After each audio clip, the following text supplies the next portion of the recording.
సరే ఎలాగో మనం వెళ్ళేది ఉత్తరాయణ పుణ్యకాలం కదటండి. రేపు మనం వెళ్ళేది సంక్రాంతి అయ్యాక వెడతాం ఉత్తరాయణ పుణ్యకాలం. ఉత్తరాయణ పుణ్యకాలంలో అలాంటి తీర్థాలలో స్నానం చేయటువంటి అదృష్టం. ఒకవేళ స్నానం చేసే యోగం లేకపోతే నీళ్లు చల్లుకున్న స్నానమే అన్నారు. కాసి నీళ్లు ఎత్తి మీద అపవిత్ర పవిత్రో వా సర్వావస్థాంగతో పివ యస్మరేత్ పుండరీకాక్షం స బాహ్య అభ్యంతర శుచి అనుకుని నీళ్లు చల్లుకుంటే మనకి వెంటనే సమస్త పాపాలు తొలగి ఉత్తమ లోకాలు వస్తాయి. ఈ క్షేత్రంలో ఏది జగన్నాథ క్షేత్రంలో సంవత్సరానికి 62 ఉత్సవాలు చేస్తారు. ఇది రథోత్సవాలు వంటి ఉత్సవాలు, అంత పెద్ద ఉత్సవాలు తక్కువ జరుగుతాయి కానీ చిన్న ఉత్సవాలు చాలా ఉన్నాయి. మొత్తం 62 ఉత్సవములు బ్రహ్మదేవుడు జరిపించాట. ఇంకో యాత్రలో 3 యాత్రలు. ఏమిటా యాత్రలు? సింహాచల యాత్ర, శ్వాస యాత్ర, ఆషాఢ రథయాత్ర. అనగా సింహాచల క్షేత్రంలో ఏం చేస్తారు? వైశాఖ మాసంలో చందనోత్సవం చేస్తారు కదా, ఆ టైములో అక్కడ చందనయాత్ర చేస్తారు జగన్నాథంలో. ఎందుకని? అక్కడ ఒక కల్పవృక్షం వటవృక్షం ఉందని. ఆవిడ వటవృక్షంలో ఒకవైపు నరసింహుడు ఒకవైపు జగన్నాథుడు ఉన్నాడని చెప్పాం కదా. అందుకని ఇక్కడ ఎంత బాగా జరుగుతుందో అక్కడ కూడా చందనయాత్ర జరుగుతుందండి. వైశాఖ మాసంలో చందనయాత్ర జరుగుతుంది. జ్యేష్ఠ మాసంలోనూ శ్వాసయాత్ర జరుగుతుంది. ఆ యాత్రని శ్వాసయాత్ర అంటారు. అనగా యాత్రలో పాల్గొంటే మన శ్వాసకోశ రోగాలు తొలగిపోతాయి. అది వాయుదేవుడే యాత్ర చేశాడు గనక వాయువుని సంస్కృతంలో శ్వాస అంటారు గనక శ్వాసయాత్ర అన్నారు. ఎంత ఆస్మా పేషెంట్ అయినా ఆ యాత్రలో పాల్గొంటే ఆరోగ్యం బాగుపడుతుందండి. వాడు ఇన్హేలర్తో పీల్చక్క లేకుండా బాగుపడ్డా నేను చూశాను. భక్తితో వెళ్ళిన వాడు బాగుపడ్డారు. అందుకు కూడా దానిని శ్వాసయాత్ర అంటారు. దాని వలన కూడా శ్వాసయాత్ర అంటారు. ఇక ఆషాఢంలో రథయాత్ర గురించి మనం ఇన్నిసార్లు చెప్పాం కనుక కొత్తగా చెప్పేది ఉంది. ఇందాకే చెప్పాను నేను. 45, 44, 42 అడుగులు ఉన్నటువంటి రథం నడుపుతారని. ఈ చక్రాలు 16, 14, 12 ఉంటాయని చెప్పలే మరి. ఇక జగన్నాథపురికి బ్రహ్మగారు ప్రతిష్ఠ అయ్యాక ఉత్సవాలన్నీ అయిపోయాక ఈ రోజు నుంచి ఈ క్షేత్రములకు 11 పేర్లు పెడుతున్నాను. ఈ ఏకాదశి నామములు నిద్రపోయేటప్పుడు చదువుకుని పడుకుంటే వాడికి దుస్వప్నం వస్తే సుస్వప్నం అవుతుంది. భయంకరమైన జాతక దోషాలు తొలగిపోతాయి, శని దోషాలు తొలగిపోతాయి. ఈ 11 నామములు ఉచ్చరించి నిద్రపోయి ప్రొద్దుటి లేచిన వాడికి ఏ కష్టాలు ఉండవు.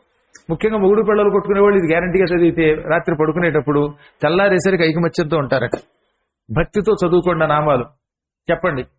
ఉచ్చిష్ట క్షేత్రం ఒకటేమిటి? ఉచ్చిష్ట. ఉత్తు శిష్ట. శిష్టము అంటే గొప్పది. ఉత్తు శిష్ట చాలా గొప్ప క్షేత్రం. అందుకని ఉచ్చిష్ట జగన్నాథాయ నమః. రెండవ పేరు శ్రీక్షేత్రం. ఏమిటి? శ్రీక్షేత్రం. మనం ఉచ్చరించేటప్పుడు ఏమనాలి? శ్రీక్షేత్ర జగన్నాథాయ నమః. మూడవ పేరు శంఖక్షేత్రం. ఏం క్షేత్రం?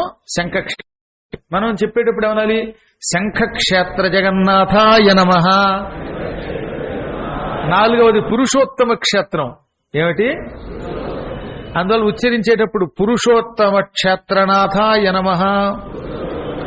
పూర్తిగా జగన్నాథాయ అంటే బాగుంటుంది అనుకోండి. పురుషోత్తమ క్షేత్ర జగన్నాథాయ నమః. ఐదవ పేరు నీలాద్రి.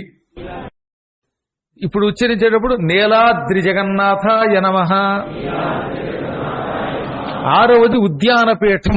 ఏమిటి? అందువల్ల భగవంతుడిని చేర్చినప్పుడు నమః చేర్చినప్పుడు ఉద్యానపీఠ జగన్నాథాయ నమః. ఏడవ పేరు మర్త్య వైకుంఠం అంటే భూలోక వైకుంఠం అన్నమాట. ఇప్పుడు మనం జగన్నాథుడి చేర్చినప్పుడు మంత్రం ఏమవుతుంది? మర్త్య వైకుంఠ జగన్నాథాయ నమః. ఎనిమిదవది యవనికా తీర్థం. దానికి యవనికా తీర్థం అని పేరు. చెప్పండి. యవనికా తీర్థ జగన్నాథాయ నమః. తొమ్మిదవది కుశస్థలి. ద్వారకకి కుశస్థలి అని పేరు. ఇది ద్వారక లాంటిదట. అది పశ్చిమ ద్వారక అయితే ఇది తూర్పు ద్వారక, పూర్వ ద్వారక. అందుకే దీనికి కుశస్థలి అని పేరు. అందువల్ల ఇక్కడ ఓం కుశస్థలి జగన్నాథాయ నమః. మిగతా వాటికి ఓంకారం చేర్చకపోయినా పర్వాలేదు కానీ కుశస్థలి అనే పేరు ఆయనకి చాలా ఇష్టం. అందుకని దీనికి మాత్రం ఓంకారం కూడా చేర్చాలి. ఓం కుశస్థలి జగన్నాథాయ నమః. మిగతా వాటిలో ఎక్కడ ఓంకారం చేర్చలేదు, దీనికి చేర్చాలి. ఆ తర్వాతది పురీ క్షేత్రం. పురీ అంటే పురము. పూరి అనకూడదు, పురీ ఏమనాలి? పురీ క్షేత్రం. అది పురీ క్షేత్ర జగన్నాథాయ నమః. అందులో ఉన్న జగన్నాథ ఈ పురి కలిపి జగన్నాథపురి. జగన్నాథుడిని తీసేసాం, పురి అన్నాం. పురి పోయింది, చివరికి పూరి కూర అన్నం మొదలు పెట్టాం అనమాట. ఇక తర్వాత 11వ పేరు శ్రీ జగన్నాథ క్షేత్రం. శ్రీ జగన్నాథ క్షేత్రం ఇప్పుడేమన్నా జగన్నాథ జగన్నాథాయ నమః. ఈ 11 నామములు బ్రహ్మగారు స్వయముగా పురమునకు ఉంచి ఈ నామములను జగన్నాథుడితో చేర్చి క్షేత్రములతో జగన్నాథుడిని తలుచుకోండి, ముఖ్యంగా రాత్రి పడుకునేటప్పుడు తలుచుకోండి, మీకు శుభములు కలుగుతాయి అన్నాడు. ఈ రథములు 3 7 రోజుల పాటు ఆలయానికి 5 కిలోమీటర్ల దూరంలో ఉన్న గుండిచ అనే ప్రాంతంలోకి వస్తాయని చెప్పాం కదా. అక్కడ 7 రోజులు అవుతాయని చెప్పాం కదా. అక్కడ గుండిచ అని ఒక యాత్ర కూడా చేస్తారండి. ఈ రథయాత్రే కాకుండా గుండిచలో జగన్నాథుడు పుట్టాడని, ఆయనే అక్కడ దారుగా దొరికాడని, అదే జగన్నాథ జన్మస్థలం అని భావిస్తారు కనుక అక్కడ ఒక మహాయాత్ర చేస్తారు. ఆ యాత్రని మాఘపంచమి నాడు చేస్తారు. మొదటి యాత్ర ఎప్పుడు చేయాలి? మాఘపంచమి. రెండవది చైత్ర శుక్ల అష్టమి. చైత్రమాసంలో శుక్లపక్షంలో అష్టమి అంటే శ్రీరామనవమికి ముందొచ్చే, పార్వతీ నవమికి ముందొచ్చే అష్టమి అనమాట. పార్వతీ ప్లస్ రాముడు ఇద్దరు చైత్ర శుక్ల నవమి నాడే పుట్టారు. కాకపోతే రాముడు పునర్వసు, అమ్మవారేమో మృగశిర నక్షత్రంలో పుట్టిన. నక్షత్రాలు తేడా. ఇక మూడవది పుష్యమీ నక్షత్రంతో కూడిన లేకపోయినా ఆషాఢ మాసం శుక్ల ద్వితీయ. ఆషాఢ శుక్ల ద్వితీయ నాడు చెయ్యాలి. పుష్యమి కొలిసి వస్తే చాలా అదృష్టం, లేకపోయినా పర్వాలేదు. మొత్తం మీద 3వ ఉత్సవం ఆషాఢ మాసం శుక్లపక్షం విధియ. ఈ 3 యాత్రలు గుండిచలో జరుగుతాయి. వీటిని గుండిచ మహాయాత్రలు అంటారు. ఆ యాత్రల కాలంలో కూడా అక్కడికి వెళ్ళగలిగితే, లేక వెళ్ళలేకపోయినా ఆ యాత్రలను తలుచుకున్నా బ్రహ్మదేవుడు వారిని అనుగ్రహిస్తాడని, అటువంటి వాళ్ళకి బ్రహ్మానందం ప్రసాదిస్తాడని పురాణం చెబుతున్నది.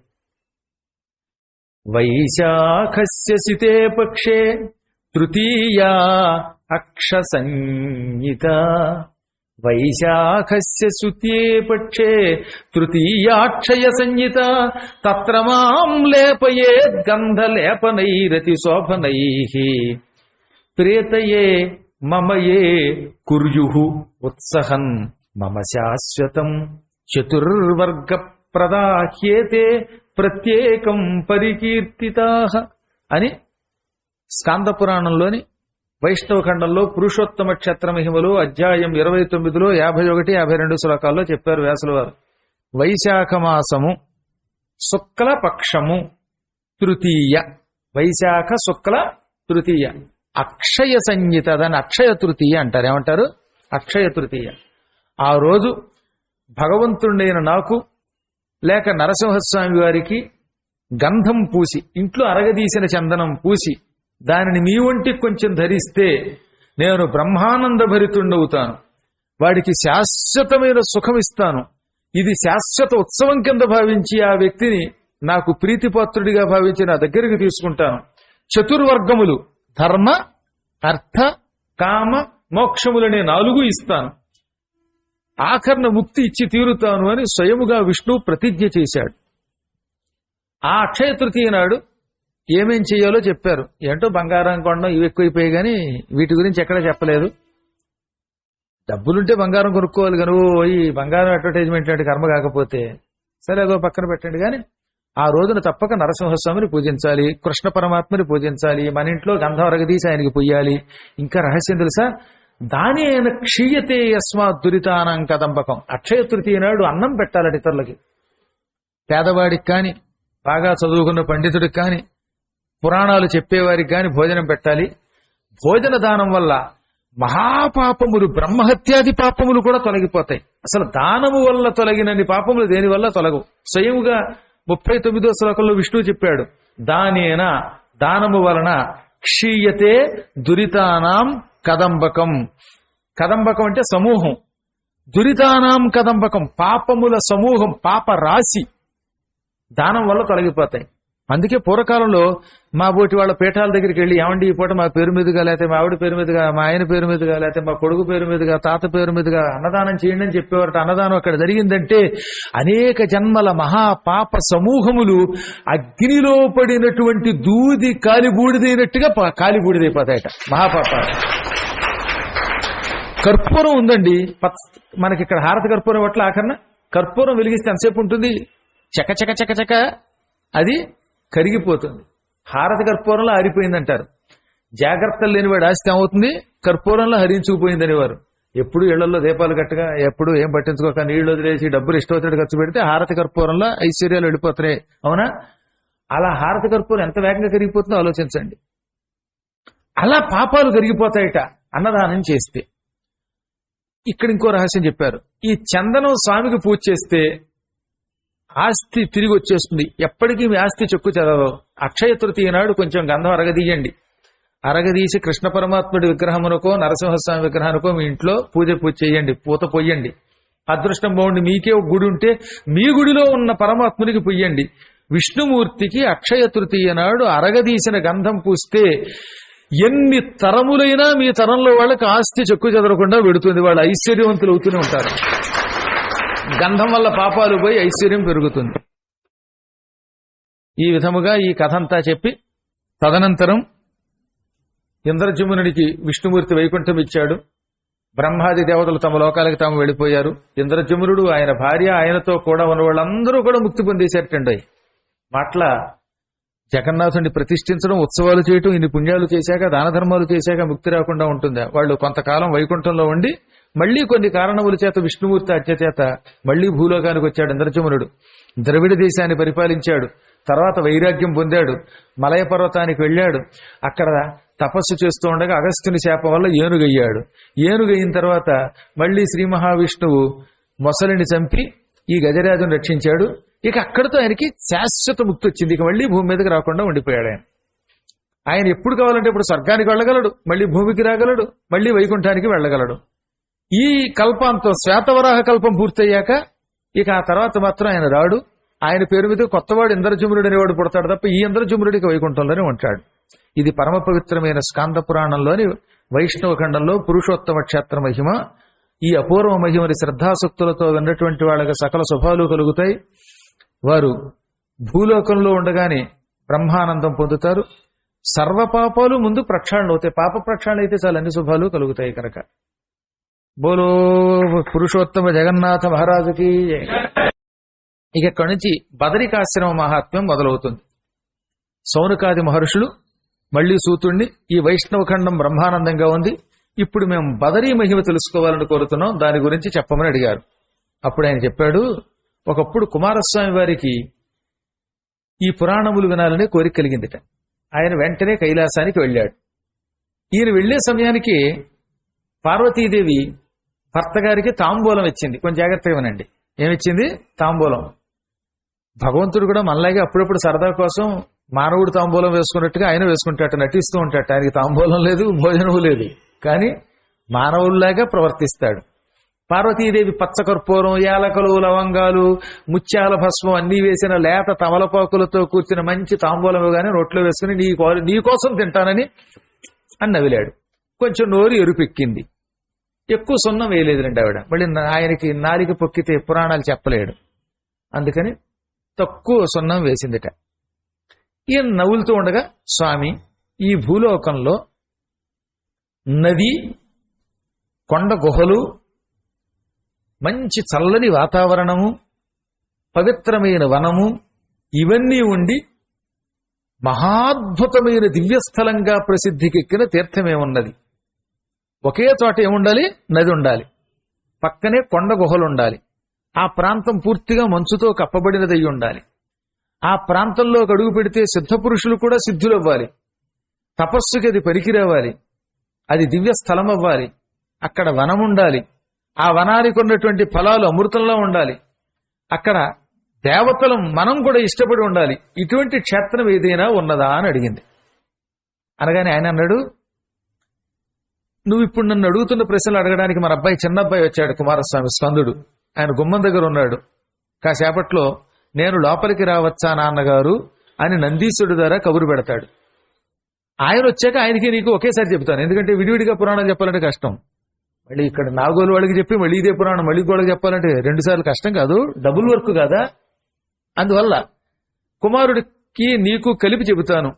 ఈ ప్రశ్నకి ఉత్తరం, ఈ ప్రశ్నకి సమాధానం ఇద్దరికి ఒకేసారి చెబుతానన్నాడు. శివుడికి అన్నీ తెలుసు కదా, కుమారుడు వస్తున్నాడని తెలుసు. అప్పటికే కుమారుడు వచ్చి కాపలాగా ఉన్న నందీశ్వరుణ్ణి నాన్నగారి దర్శనమునకు లోపలికి వెళ్ళవచ్చా అని అడిగాట. వెంటనే నందీశ్వరుడు అక్కడికి వచ్చి మీ అబ్బాయి గారు లోపలికి ప్రవేశపెట్టవచ్చునా అని అడుగుతున్నారండి, పంపంటారా అని అడిగాట. మనకు అనుమానం రావద్దు, పిల్లలు కదా, నాన్న తలుపు తీసుకుని లోపలికి వచ్చేచ్చుగా. కానీ భార్యాభర్తలు ఏకాంతంగా మాట్లాడుకుంటున్నప్పుడు పిల్లలు కూడా తల్లిదండ్రుల దగ్గరికి వెళ్ళకూడదని ఒక శాస్త్రం ఉన్నది. ఎందుకు మాట్లాడుకుంటున్నారో వాళ్ళు తెలియదు కదా. అందుకని తలుపు తోసుకుని పిల్లలు లోపలికి వచ్చే ముందు ఇలా తలుపు టకటకా కొట్టి డాడీ మే ఐ కమిన్ అని అడగాలట. మే ఐ కమిన్ అని అడగకపోతే పోనీ June I come in, July I come in అన్నా ఏం పర్లేదు, అందరూ మే నెలే అడగాల. మే ఐ కమిన్ అంటారు కానీ ఏమండి కొంచెం జూన్ ఏప్రిల్ ఏదో అడగచ్చు. మర్యాదలు లోకానికి చెప్పడానికి పరమాత్ముడు కుమారస్వామి అడిగి లోపలికి వస్తున్నాడు. కుమారుడే మర్యాద తప్పితే మనలాంటి వాళ్ళ మర్యాద పాటించము గనక. ఎంత గొప్ప ధర్మం అండి వాళ్ళది, శివ పరివారం అంటే అటువంటి పరివారం. వెంటనే స్వామివారు ప్రవేశపెట్టుమునంది కుమారుణ్ణి, ఆయనకు అభ్యంతరం ఏముందన్నాడు.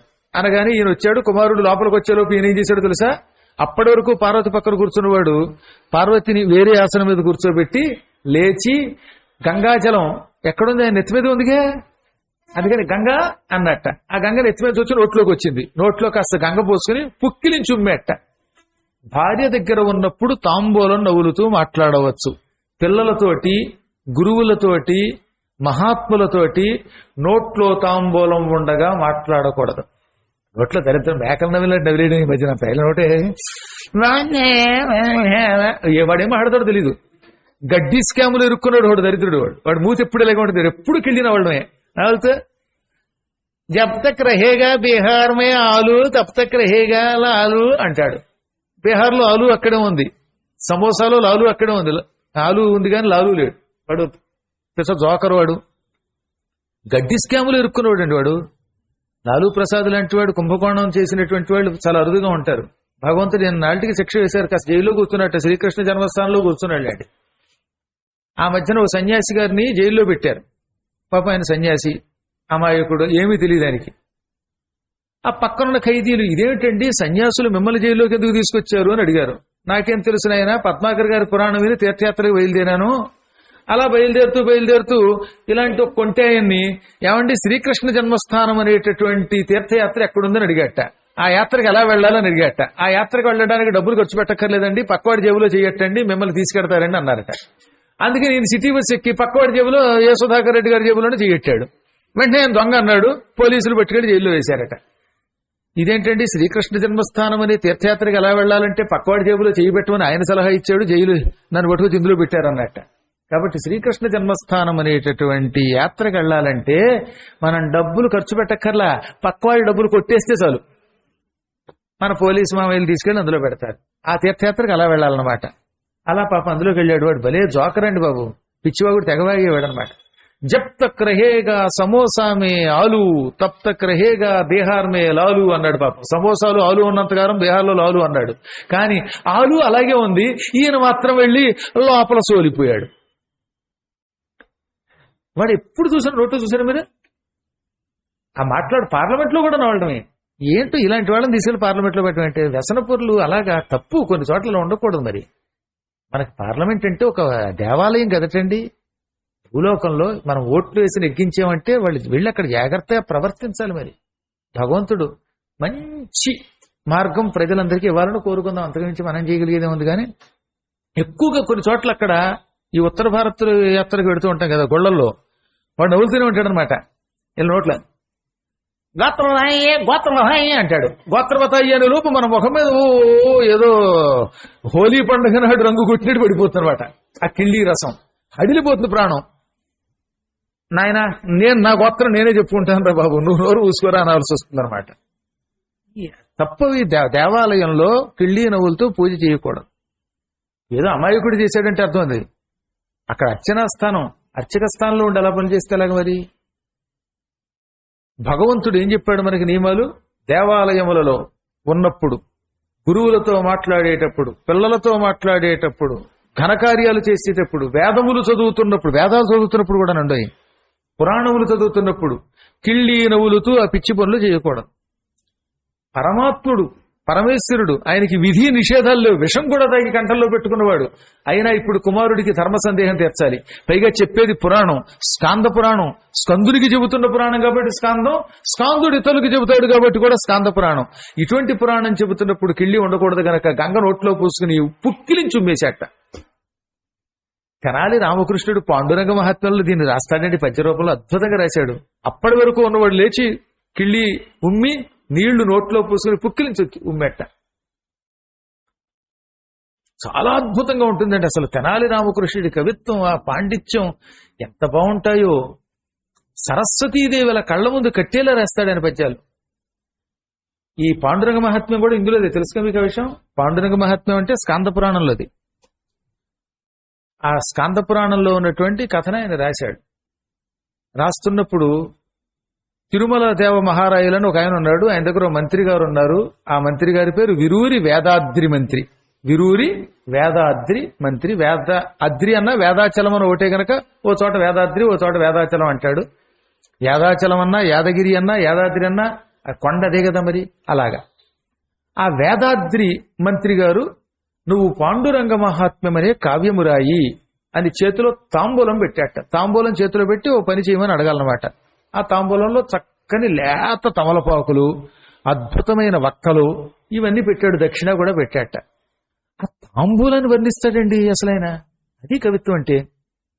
పలుకుందొయ్యలి మోవికాంతికెనయౌ భాగాలు అయ్యింతి చెక్కుల బోలు తెలనాకులు అయ్యువిధ పల్కుల్ వంటి కప్రంపు పల్కులతో గూడిన వీడియం వసగె నాకుల్ పద్మనాభార్చన కలనా పావన హస్త కంకణ జనత్కారంబు తోరంబుగన్.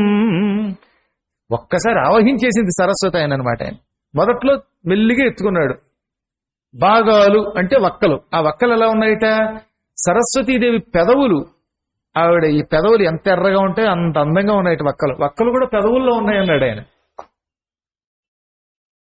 ఇక లేత తమలపాకులు ఎలా ఉన్నాయి?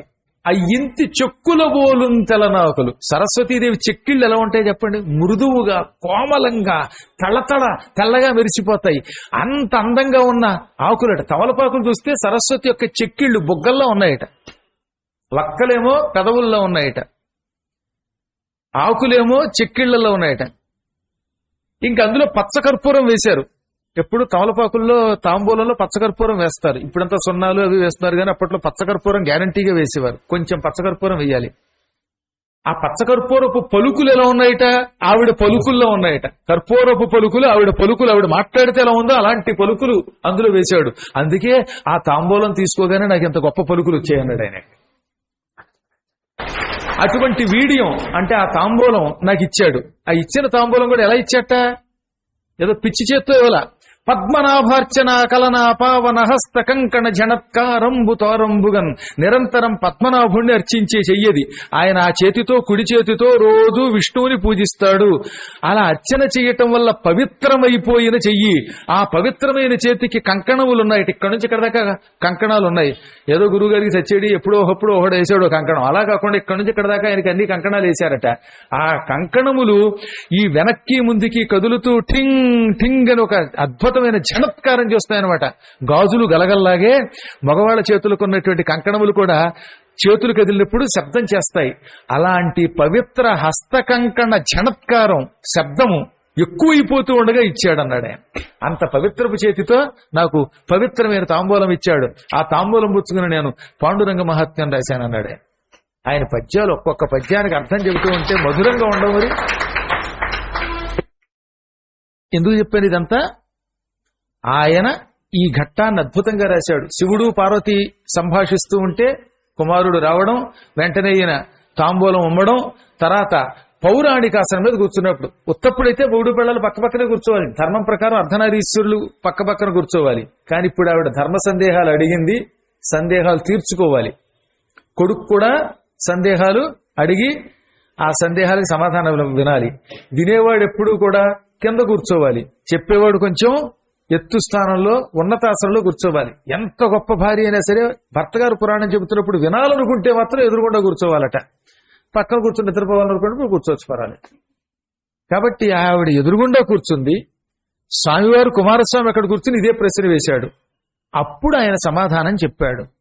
అలా స్కందుడు ప్రశ్న వేసి సమాధానం పొందిన పురాణం గనక కూడా దీన్ని స్కాంద పురాణం అన్నారు. స్కంద ఉవాచ అని మొదలవుతుందన్నమాట. స్కందుడు ఇలా అడిగను, భగవన్ సర్వలోకానాం కర్తాహర్త పితా గురుహు. భగవంతుడా, నీవే సమస్త లోకాలని సృష్టిస్తున్నావు, పోషిస్తున్నావు, నాశనం చేస్తున్నావు. అన్ని లోకాలకి తండ్రివి, గురువువి నీవే. సమస్త జీవులకి క్షేమం కలిగించడానికే తపస్సు చేస్తూ ఉంటావు. అందుకే నిన్ను అడుగుతున్నాం, భూలోకంలో పరమ పవిత్ర తీర్థం ఏది? అక్కడ నది ఉండాలి, కొండ ఉండాలి, ఆ కొండకి గుహలు ఉండాలి. అక్కడే రెండు నదులు ఏకకాలంలో దర్శనమివ్వాలి. అది ఎల్లకాలంలో చల్లగా ఉండాలి, సిద్ధులు తిరిగే స్థలం అయి ఉండాలి, అక్కడ వనముండి ఉండాలి. ఇవన్నీ ఎక్కడుంటాయి అని అడిగాడు. అప్పుడు శివుడు, అటువంటి ఏకైక స్థలం ఈ సృష్టిలో ఒక బదరీ మాత్రమే. అది మనకి భుక్తి ముక్తి కలిగించే దివ్యక్షేత్రం. కృతయుగంలో ఆ క్షేత్రాన్ని ఏమంటారు? ముక్తిప్రద అంటారు. కృతే ముక్తిప్రదా ప్రోక్త. కొంచెం వినండి. కృతే ముక్తిప్రదా ప్రోక్త త్రేతాయాం యోగ సిద్ధిదా విశాలే ద్వాపరే ప్రోక్త కలౌ బదరికాశ్రమ. బదరి అనేటటువంటి వనము కృతయుగంలో ముక్తిప్రద అని పిలువబడింది. అంటే ముక్తి క్షేత్రం. కృతయుగంలో అక్కడికి వెళ్ళాడంటే ముక్తి వచ్చి తీరుతుంది. ఇంకా త్రేతాయుగంలో యోగ సిద్ధిదా, యోగం సిద్ధించే స్థలం అని దానికి పేరు. విశాల ద్వాపరే ప్రోక్త. ద్వాపరయుగంలో విశాల క్షేత్రం అంటారు. కలియుగంలో బదరికాశ్రమం అంటారు. ఎప్పటికి కూడా మీరు బదరి వెళ్ళిన వాళ్ళు ఎవరినో ఉంటే చేయొచ్చండి. ఇందులో అక్కడికి వెళ్ళగానే జై బోలో బదరీ విశాల్కి అంటారు. అవునా? ఆ విశాల శబ్దం ద్వాపర యుగంది. ఇప్పుడు బదరి, రెండూ కలిపి బదరీ విశాల్కి అంటారు. చూసారా? ఆ క్షేత్రాన్ని ద్వాపర యుగంలో విశాల క్షేత్రం అంటారు. బదరీనాథుడు అనకుండా విశాలుడని అంటారు ఎక్కువగా. ఈ విధంగా 4 యుగాల్లో 4 పేర్లతో ఉన్నప్పటికీ మొత్తం మీద అది బదరికా క్షేత్రమే. ఆ క్షేత్రం 1000 అశ్వమేధ యాగాల ఫలితం ఇస్తుంది. నిత్యం వాయువును మాత్రమే తింటూ తపస్సు చేయడం వల్ల వచ్చే ఫలితం ఇస్తుంది. ఆ క్షేత్రం ముక్తినిస్తుంది, యోగాభ్యాసం సిద్ధిస్తుంది. ఇంకా పవిత్ర క్షేత్రాల్లో అంతకంటే విశాల క్షేత్రం లేదు కనుక అది విశాల క్షేత్రం. అది జీవుడికి స్థూలము సూక్ష్మము అని 2 శరీరాలు ఉంటాయండి. ఇది స్థూల శరీరం. మనం ఈ శరీరం విడిచిపెట్టాక మన ఆత్మ అత్యంత సూక్ష్మమైపోతుంది. దాన్ని సూక్ష్మ శరీరం అంటారు. దీనిని అంగుష్ట ప్రమాణమైన శరీరంలో ముందు ప్రవేశపెడతారు. అది కూడా సూక్ష్మ శరీరం అనే పిలువబడుతుంది. ఈ స్థూల సూక్ష్మ శరీరములు రెండింటినీ తెలుసుకునే జ్ఞానం ఈ క్షేత్రం ఇస్తుంది కనుకే దానికి విశాల అని పేరుటండోయ్. విశాల అంటే అర్థం ఏంటి? ఏది స్థూల శరీరము, ఏది సూక్ష్మ శరీరము, శరీరం విడిచాక ఏ ఏ శరీరాలు ధరిస్తాం, ఎన్ని జన్మలు ఎంతో పూర్వం ఎత్తాం, ఇంకెన్ని ఎత్తబోతున్నాం, ఈ ఎత్తే జన్మలు ఎత్తకుండా ఉండాలంటే ఏమి చెయ్యాలి అనే జ్ఞానం మనకి ప్రసాదిస్తోంది కనుక దాన్ని విశాల క్షేత్రం అంటారు. మొత్తం మీద విశాల అంటే అర్థం ఏంటి? స్థూల సూక్ష్మ శరీర అవగాహన జ్ఞానం మనకు అందిస్తుంది. స్థూల సూక్ష్మ శరీరావగాహనమును మనకి కలిగించేటటువంటి క్షేత్రం కనుక విశాల క్షేత్రం అన్నారు. అక్కడ చాలా కాలం పాటు రేగు చెట్లు వనం ఉండేది, ఇప్పుడు తగ్గిపోయాయి. సంస్కృతంలో బదరి అంటే తెలుగులో రేగు. ఆ బదరీ ఫలాలు ఎంతంత ఉండేవిటండి, మంచి పెద్ద పెద్ద పళ్ళు.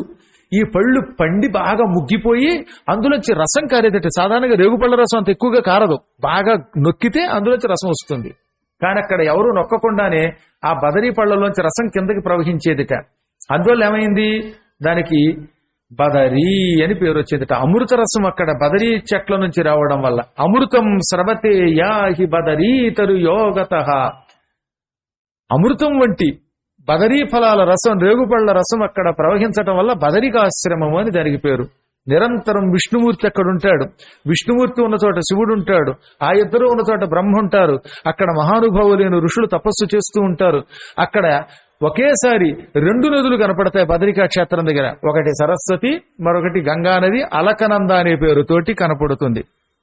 గంగానది ఏమో ఎడమవైపు నుంచి వస్తుంది, కుడివైపు నుంచి సరస్వతి వస్తుంది. ఈ 2 సరిగ్గా మన బదరీనారాయణుని పాదాలకు వచ్చే ప్రాంతంలో కలిసిపోతాయి.